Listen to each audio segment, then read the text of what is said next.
Yo, what's up? This is Dewey Saunders. You are now in tune with the Ambiance podcast.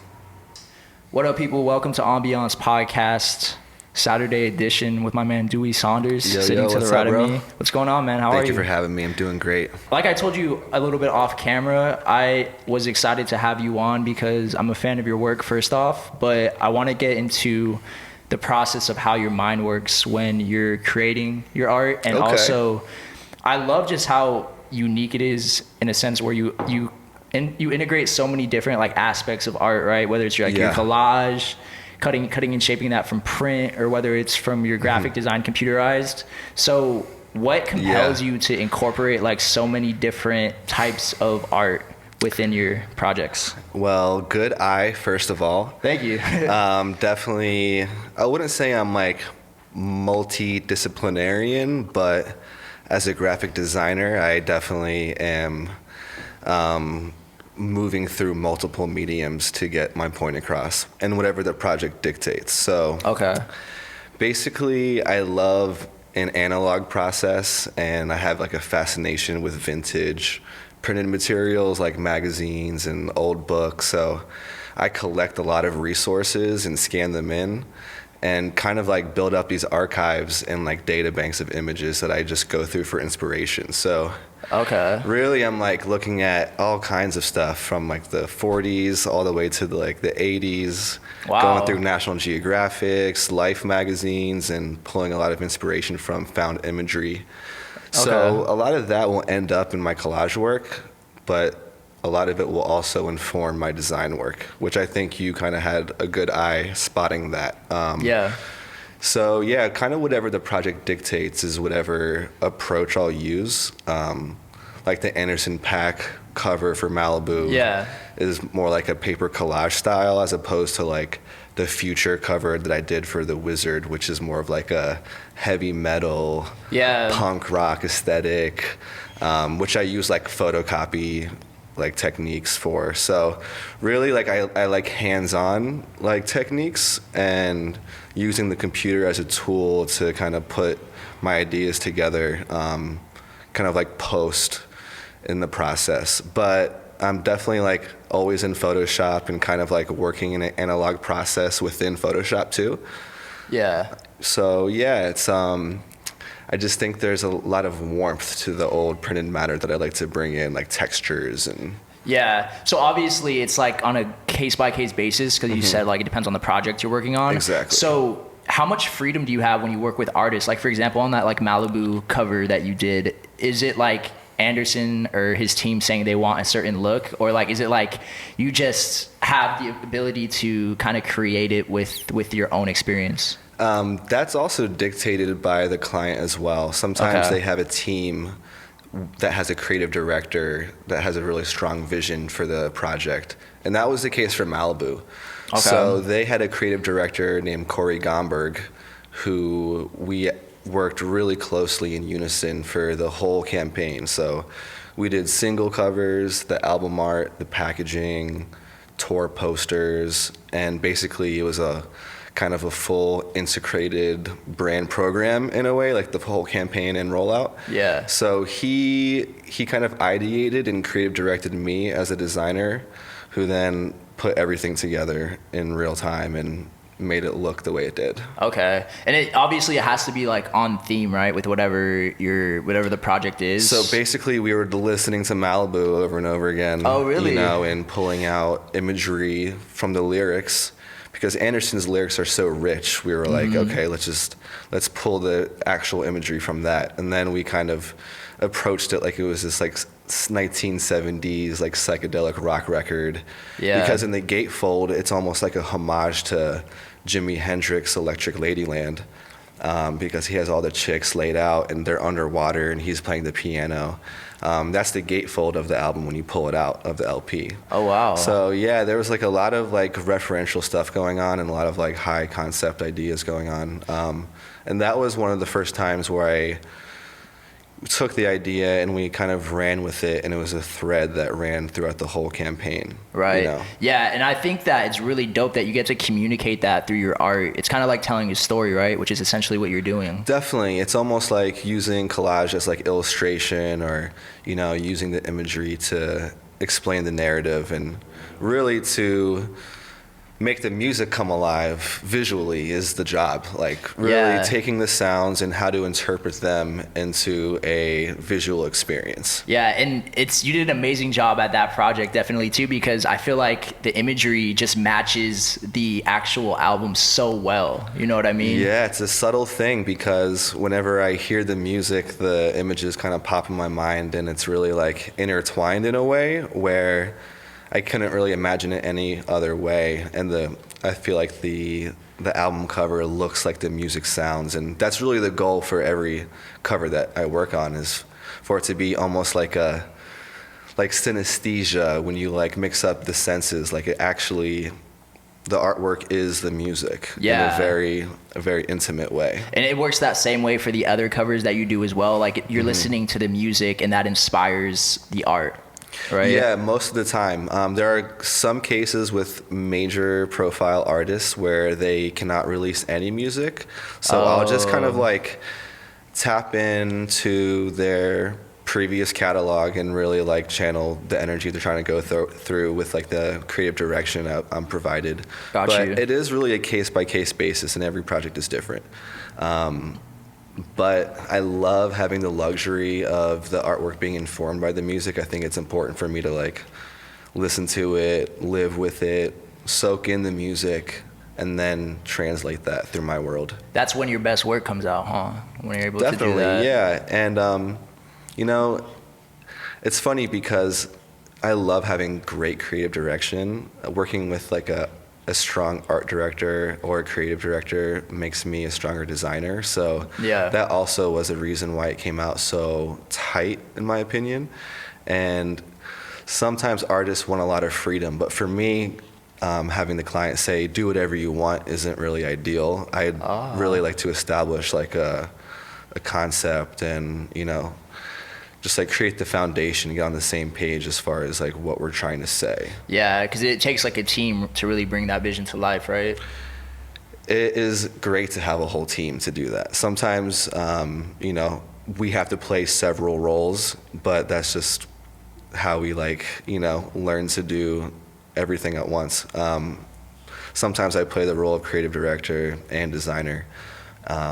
And that's just the way it works. You kind of have to separate those processes in a way, and like start from the ground up and really like get the ideas straight, and then kind of tell your designer self how to do it. Yeah. Well, it's cool to know that you know how it works on both sides, you know what I mean? Because I feel like that's important. Yeah, definitely. And I love playing the director side too, and just having like really strong illustrators or photography, and kind of like orchestrating like larger projects from above too. Yeah. So with incorporating so many different mediums in your projects, which one did you start off with first? Because obviously you probably started off with one thing and then ended up branching off into all these other mediums, right? Yeah, it's funny because I actually started off illustrating.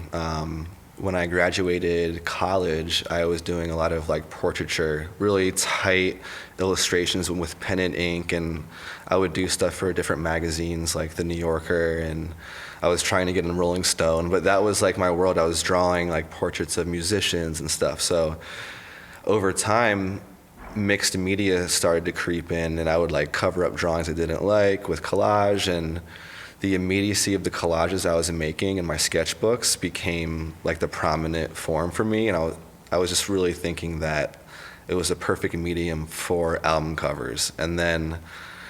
And working with that medium over a couple years, it really started to click, and I was just like doing a lot of collage, and it really became the medium, like a go-to medium for me, especially for album artwork. But if you look at my portfolio, a lot of covers I've actually illustrated. A lot of them are like photo-based. So yeah, I do think of myself as a graphic designer at the end of the day. First, over anything else, graphic designer first. Yeah. That's dope, man. I think that, let me ask you this. Do you think that since you've been around since before the internet to now, that you're art resonates with people because you can speak to like both generations, like pre-internet to internet Well, it's now. funny that you say that because I am at the top of the millennial spectrum. Yeah. So I have, vague memories of pre-internet, and I think it's important because it bridges a world in a way too, from the old to the new.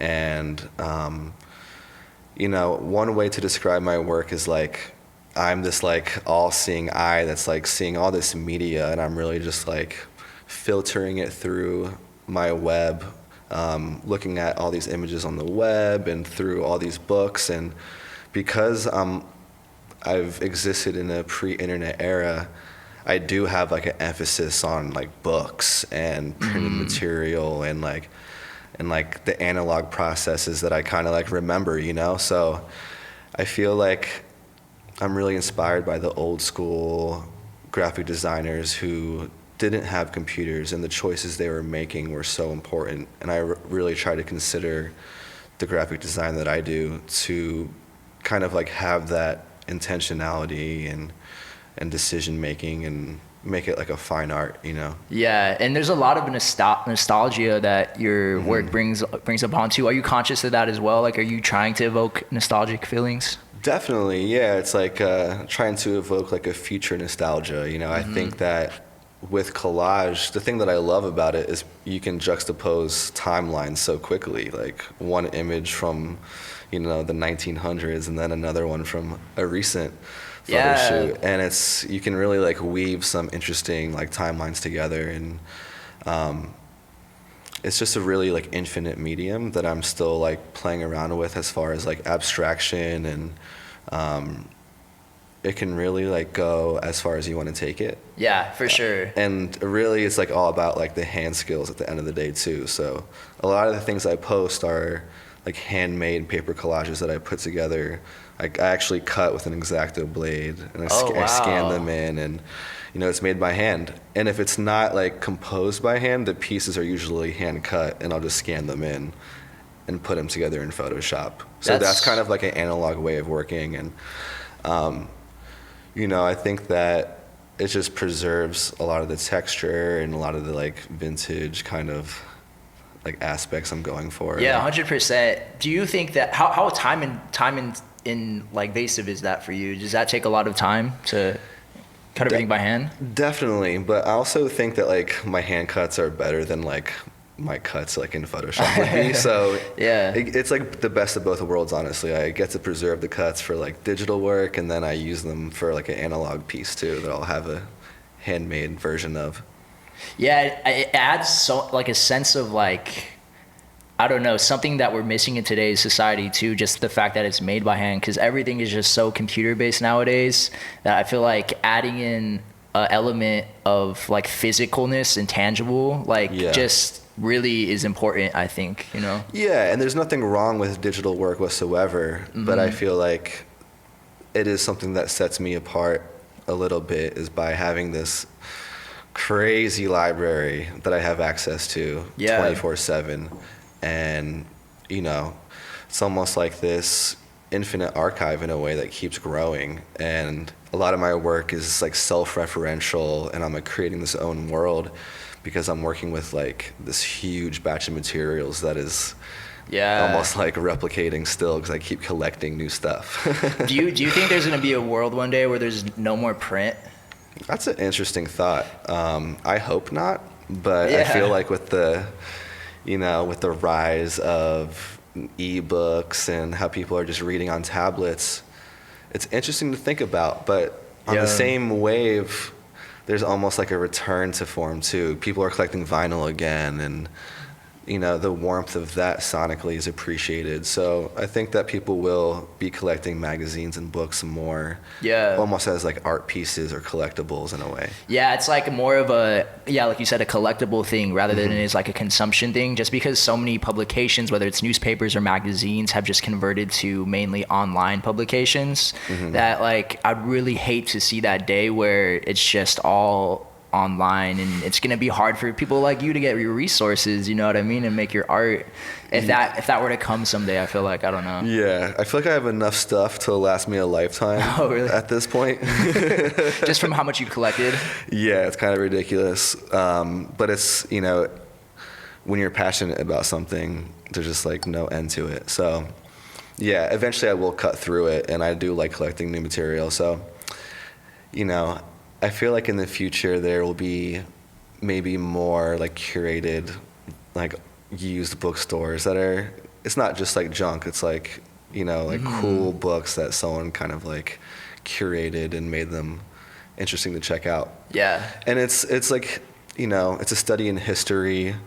A lot of the things that I'm collaging with, I'll get sidetracked and read articles from back in the day. Oh. And you really like, you know, as a designer, I like to be informed and kind of like always like to have new perspectives and new worldviews. And even if it's like a limited one from back in the day, it gives you an understanding of what it was like back then. Yeah. So sometimes like flipping through the old mags and listening to some music from the same year, that can almost be like time traveling, and it gives you a sense of like what culture was like back then. Wow, that's an interesting perspective to have on that. Yeah, for sure. Wow. Yeah, and in every era evokes like, and again, just like a different feeling, and you can incorporate all these type of feelings from those times into one piece, which is crazy to think about. And so that's what I do. I think that like a lot of it is like it's a study in like history and culture, and a study in photography in a way too. Yeah, definitely. Just all these different creative arts just coming together as one. Yeah, exactly. So you're originally from Florida, right? Yeah, I'm originally from South Florida, Boynton Beach, born and raised. Then I moved up to Pennsylvania when I was like 10 or 11. Went to school there, art school, lived in Philly for about 10 years. And then 3 years ago, moved out here to LA and see if I would make it, you know. Things are going good. Nice. You know, things are going very well. Yeah, so what intrigued you when you were first getting into art? Like, what was that first spark of interest for you to get into it? Well, I was always around art. It was something that was kind of, my dad did art, my grandmother did art. My whole family was relatively creative. Okay. But I was doing photography in high school, kind of like shooting. I was like skating with friends, and then like picking up a camera and like doing some skateboarding photography. Okay. And that's kind of what I thought I was gonna do. And then when I graduated high school, I got the idea that I wanted to go to art school. So I spent a year drawing and getting like a portfolio together. And yeah, then I went to Tyler School of Art for like graphic design, and had some great professors, learned illustration. And although I wasn't really like happy with the images I was making, I learned so much that I still think about stuff my professors like said today. So oh, really? It was an amazing experience just to like, you know, just really like work on projects from like a conceptual level, and to, you know, place high value on like professional quality. Right. You know. Yeah, I have a question, and I feel like you have a good perspective on this since you've been through art school and you've been down that route. I think there's an argument nowadays just where like a lot of people say that you don't need to go to school to be successful, whatever it is, whether it's a photographer, an artist, because there's like YouTube and there's the internet, which is so prominent today. So do you think that you would be as successful of an artist as you are today without having gone to art school? Do you think you could have done it without school? That's a great question. I don't think people necessarily need school. I think that, you know, it's a different age today. You know, I'm glad that I went to school because I kind of needed an anchor to like give me some kind of guide and some kind of compass to like what I could do, because I didn't even really know like what graphic design was when I was, you know, like 19 or 20. I was like, you know, I kind of knew what I wanted to do, but it wasn't defined enough. So I think that, you know, if you know what you want to do, you can learn it by yourself and not have to go to school. Yeah, definitely. For sure.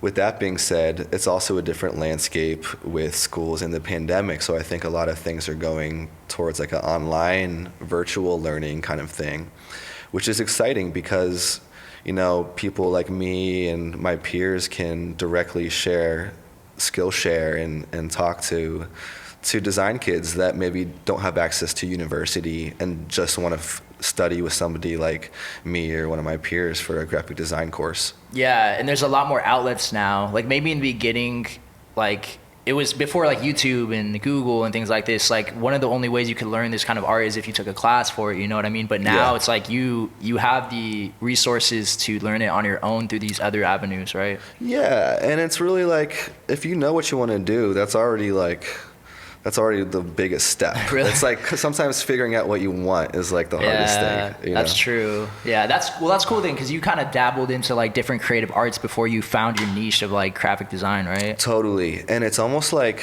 whatever you're doing on the side when you're like kind of procrastinating is kind of the thing that you should maybe put more energy into, not like turn your hobby into a career, but sometimes I find that as an artist, we get stuck into a style. Yeah. But we do this thing on the side that makes us really excited, and we're passionate about that. So that was almost like my collages when I switched my styles. I was like, this is way cooler for me to do. And you were doing that for fun at that time? I was doing that for fun, yeah. And then I was like, this is it. So yeah, it's almost like sometimes artists take themselves too seriously, and like they'll do like cartoons on the side that they're like embarrassed about, but those are actually like the hot shit, you know what I mean? Yeah. So sometimes, yeah, like whatever you're kind of like procrastinating about, like you're working on the side, like before you do the client stuff, like that's actually like the work you should focus on. Yeah, and I think that translates really well Sometimes. to like music too, because there's a lot of producers that have like heat in their archives that sometimes release it like years later, and people will be like, what the fuck, like this track is fire, and it'll be like, I've had this for 5 years, I just never released it, you know? Yeah, we get into our heads as artists too. That's what a good team is great for, to have some really good people around you to encourage like releasing and just like to stay focused on the big picture and stuff like that. Yeah, do you have somebody that you look for feedback, like a person where you like, you value their feedback a lot more than like I have anybody else? a really great team of just like close friends around me, always kind of validating and like I'm showing stuff. A lot of the times I kind of can't share it, so I have to just like really, because it's just confidentiality. Yeah, exactly, like keep a secret. But there's a couple friends that I just really trust their opinion on everything, and I'll show them, and you know. But yeah, it's important to have some people that you look up to affirming what you're doing. Yeah. And you know, as a creative, it's really, really great to have people hyping you up and keeping you on like the positive growth, you know? For sure, especially because I just assume as an artist, you probably are self-critical of your work, right? Yeah, everybody is. But that's what keeps you, it's like a double-edged sword. You know, it makes you a little judgmental about your own work, but it also keeps the work tight and you make sure you're not slipping. So it's like, you know, we have to be critical, but then we have to like be gentle on ourselves too. It's like it's a process. Yeah, I think that's the biggest challenge for creatives, just finding that balance between not being too self-critical, but like you said, having a common ground to like keep yourself in check, you know? Yeah, I mean, we can spend as much time as we want on our craft, but we also have to balance that with like taking care of ourselves too. Yeah, because obviously there's life still outside of your art. Yeah, and that's, the life is part of the craft too. Like, you know, sometimes I think it's a little stifling for an artist to be in the studio 24/7. I think 1/3 of your work is like studio work, and then 1/3 is living and like having experiences, and then the other third is almost like integrating those experiences. So if you're working all the time and not taking care of yourself, then I feel like the work is going to suffer. Yeah, that's very true. Yeah. It affects because you need to live life to be inspired, right? Yeah, you can't you just need to have experiences to be inspired by, new sites. You know, it's definitely like hard to travel right now because I don't know, traveling seems like it's a little selfish to be flying somewhere and having vacation, but you can still kind of have like a little road trip getaway to like nature or whatever, and I think that's it's important to do as artists. Yeah, definitely. With that being said, did you have struggles during the beginning of this pandemic or throughout it just because you weren't able to experience life the same way you were before? It was actually good for me. Really? I'm not gonna lie, like I almost needed that reset and just to be able to like focus on physical fitness again and get like a workout regime, and kind of like it helped me just transform myself on a physical level and take some time out to like really get serious about that. Yeah. So like diet and exercise were just like two main things that came out of it. And I was like cooking at home all the time, which we all were. Yeah. So it was, you know, it was a really weird time and very uncertain, and it still is. But I think that, you know, just focusing on like the basic things were really like healthy for everybody. Yeah, for sure. I think it's good that you took something out of the pandemic rather than just like, I guess, letting it defeat you, you know? Yeah, no, there's definitely scary times because, you know, and the freelance too, like everybody's, you know, the economy of everything has changed. Live music and how things are, people don't want to release albums because they can't tour them, but music is always needed and it's always going to come out. And I'm thankful to have great projects coming in. So I'm truly blessed, and I was able to take a step back and initiate a project that I've always wanted to start, which is my clothing brand, The Comfort Club, too. What you got wearing right now? You guys take a look at his sweater right here. You got Comfort Los Angeles. I love that sweater. It looks Thanks, bro. It speaks to being comfort. It looks comfortable. It's ridiculously cozy, I'm not gonna lie. Hell yeah. Where can people find it if they want to? Comfortclub.us. Okay. What was your whole thought process when starting that? So we were like all at the crib for an unknown period of time. And I was going to put out a little line of sweatpants for my friends, and I introduced the idea to my network, and it just kind of like snowballed, and I was like, all right, like let's just kind of run it like as an official brand. And it really kind of took off in a way that I did expect it to. I didn't want to say I didn't expect it, because I did. I was like, this is a good idea. I like the confidence. And you know, it's just nice to have like clean, comfortable sweats when you're chilling at the crib all the time now. Yeah, it resonates well with the times. Like, you want to be comfortable while you're at home. Yeah. And it's just like kind of expanding into different ideas, like doing some candles and just like furthering the idea of like relaxation. And you're tapping into like different creative ideas that you have, you know? It's just fun, even designing the packaging and like developing the scent for the candle, which is amazing. Like, it's delicious. It's delicious. So it's like, it's kind of a great platform to introduce like new ideas into the physical realm, like we were talking about. Yeah. Instead of all my stuff being just purely digital, it's nice to have, you know, physical products with my designs, and just a platform to kind of release some products that are comfortable and healing and good for the world, you know? Yeah, for sure. Transitioning back a little bit more to your career, what were some struggles, or I want to say struggles, how about some learning curves that you experienced when you first got into your art that you had to overcome? Man, so many. And I feel like I've done everything wrong in a way too, but all those experiences you learn from, you know what I mean? And, you know, I think this main struggle in the beginning was how to get eyes on my work. I was like, I knew my work was good, but I didn't know how to like get it in front of people. Yeah. And I think with the internet now, it's like, so when I graduated college, like Instagram really wasn't a thing. And I was getting work like in different ways. But now it's like, people can connect so easily. But I think that it was a little bit of a struggle to like, how do I get work? And then like, even when Instagram was like fully popping, it's like, all right, how do I get people to see my work still? Yeah. And I think that what you kind of have to do is like figure out what people want, and how that aligns with like your style. So it's not like just do whatever people want. It's like, you know, what do you want to make? What do people want? How does that kind of meet in the middle?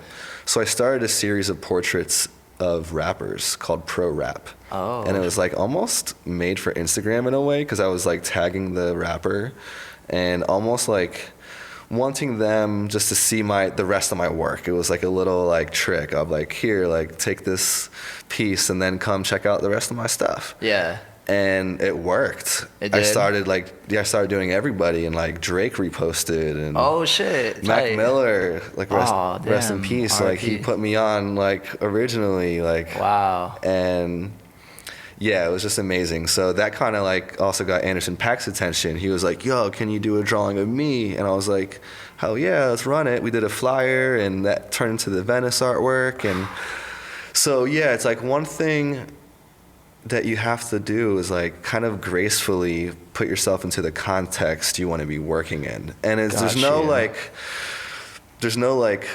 to do like step-by-step list on like how to do that. Like how to be a cool person that people want to be friends with.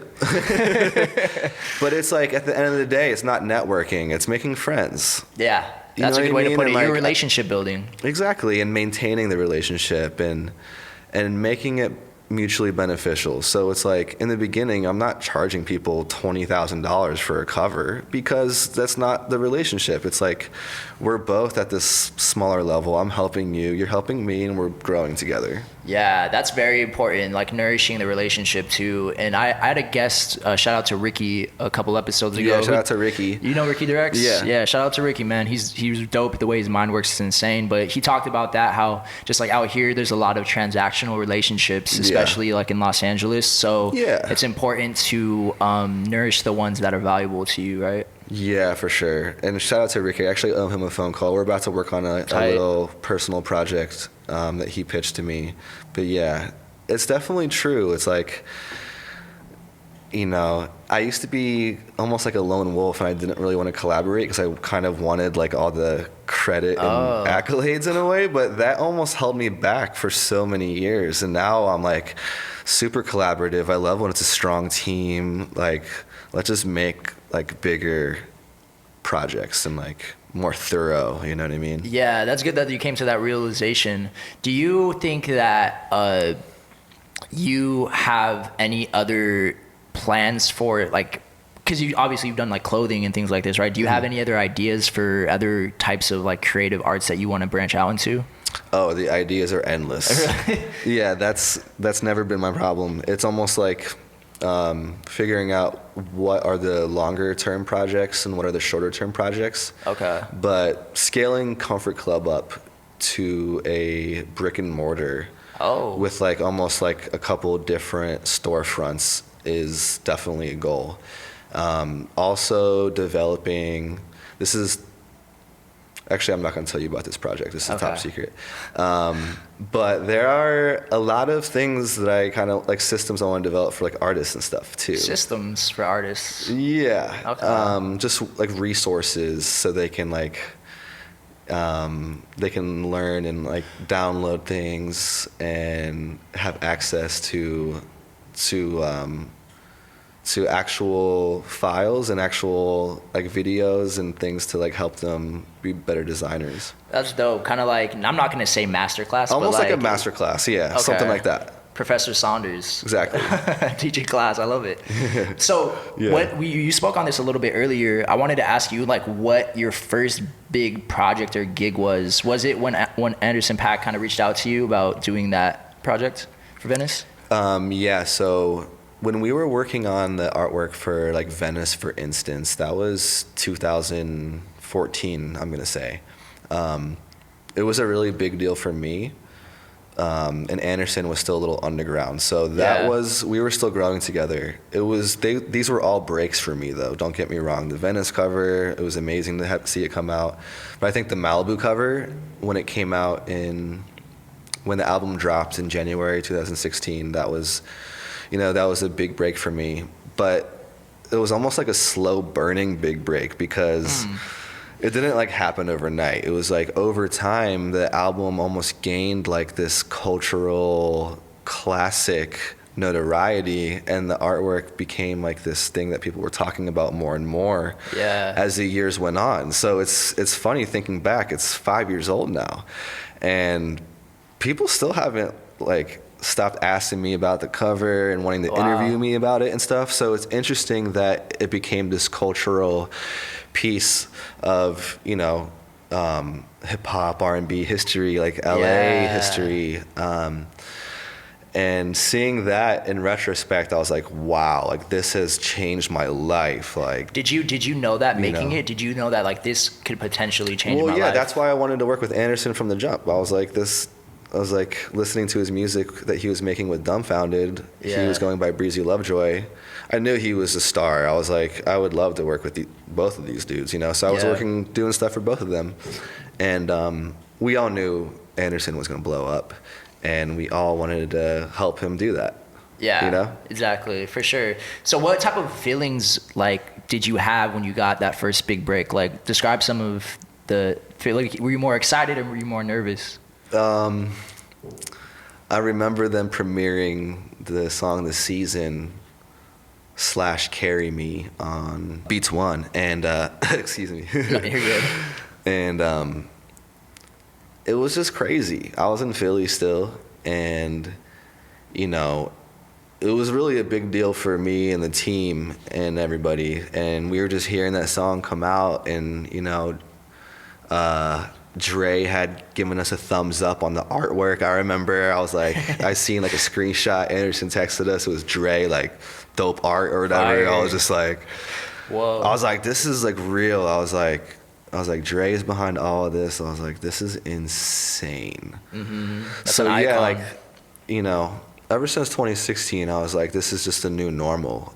You know, you know, being in rooms with like Future and just other people. That's like, you know, that's the job that I wanted. I wanted to work in the music industry. I'm a music enthusiast first and foremost. Like that's what drives me and drives my art. So yeah, it just makes sense for me to be operating within that world. You know what I mean? And but going back a little bit, I think my first big break was doing the RayBan holiday campaign in 2017. I saw that on your portfolio. That's on there, right? Yeah. So that was a international advertising campaign for RayBan sunglasses, and it was like probably over like 40 deliverables, and half of them were animated. And I hired out the team that I worked on for Malibu. It was the same team. So it was like my dude Micah animating, my creative director Corey Gomberg, and we all kind of like, I was like the head of it, and just my friends like helped me put it together. And it was almost like my first time operating like a actual studio on like a major project. Wow. So that was right after that I moved out to LA. That was my big break. So that's what influenced this move to LA? Yeah, that was the thing that was like, okay, like we're just doing it. Like RayBan wasn't in LA, but all my other clients were, and I just wanted to be in town to make it easier to communicate and to work with people face to face, you know. This is for sure the place to be for you, right? To like make things happen. It's a creative hub, and it's, you know, the weather agrees with me. You know, I'm a South Florida boy, so the Philly winters were starting to get a little much. I could imagine. But yeah, I love it here. The people are really chill, laid back, and you know, the winters are super mellow. 70 degrees. Yeah, like, exactly. So can't beat that.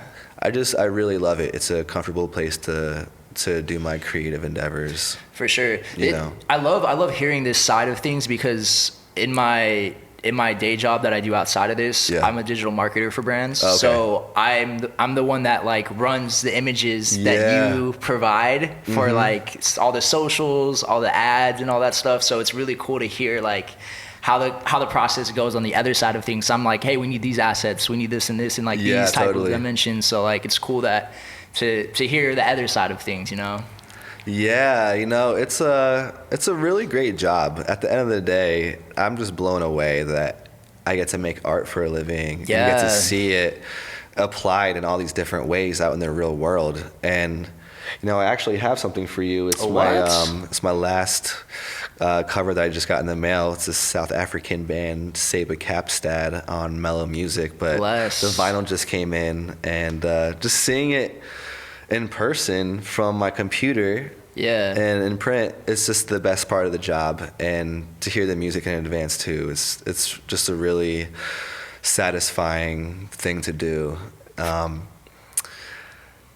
It's just wild because making artwork is almost enough, but having it attached to really great music kind of amplifies both of the mediums in a way. Yeah.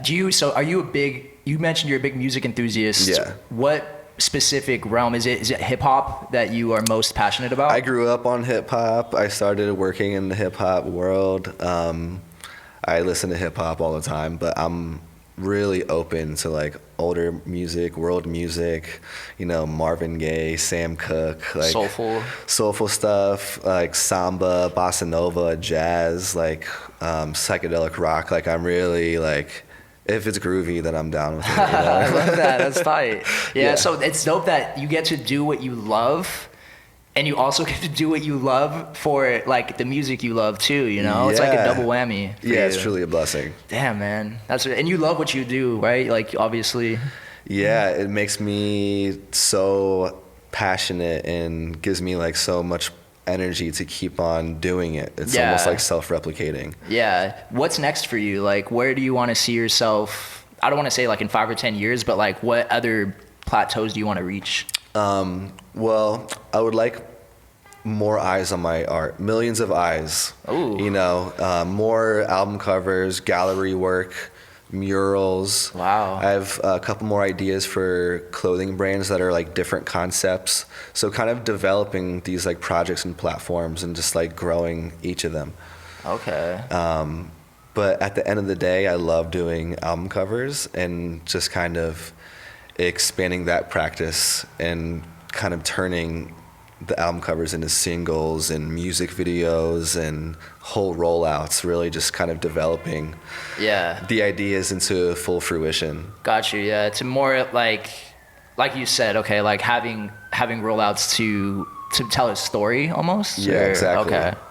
Got you. Yeah, creating worlds for artists, not just one-off covers. And I love getting more in depth and installations in museums and stuff like that are really kind of like in my future as well. And I've done like a lot of art installations, but right now it's just kind of awkward to do so. So I think that might turn into more like set design and music video kind of design. Okay. Yeah. So do you think that the prominence of like wanting to do those other aspects of art, like, do you think that there's actionable steps that you need to take in order to do that? And if so, what are those? I mean, everything that I basically like, it sounds very ambitious, but I try to think of like just growing the things that I'm currently doing. Okay. I'm currently doing a lot of album covers. Yeah. Just expanding that into music videos.